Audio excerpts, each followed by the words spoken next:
Now, 6,500 Canadians make their home in Egypt, but according to the latest census, about 60,000 Egyptians live here in Canada. Today, many felt the distance from their home country a little more strongly. The CBC's Laurie Graham has that part of the story tonight. Laurie. Carol, the protests, thousands of kilometers away, brought Egyptian Canadians to the streets too. Old regime gets out today! Old regime gets out today! Close to 100 people gathered outside the Egyptian embassy in Ottawa, a peaceful protest with a strong message. We're here to show that the Egyptians are not alone. They have our support. In Montreal, they waved signs outside the Egyptian consulate, demanding Mubarak be deposed and human rights restored. This regime has to go.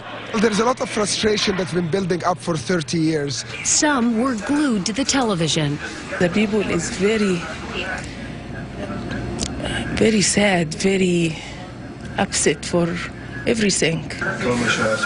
Mustafa Youssef says if he were in Cairo now, he too would be protesting in the streets. It's what needs to be done, I guess, to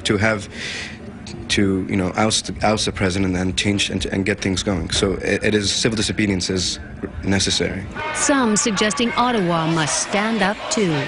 We want the Canadian government to help us send our message back to our country. Today, Canada's Foreign Affairs Minister issued only a statement.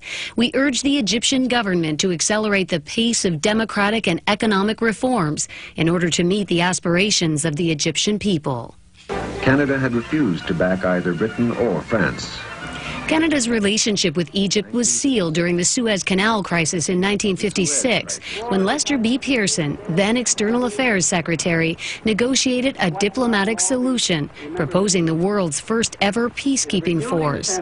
Today, it's more like a diplomatic dance, says this former ambassador to Egypt, where politicians can neither disown Mubarak nor support him over the people's cry for democracy.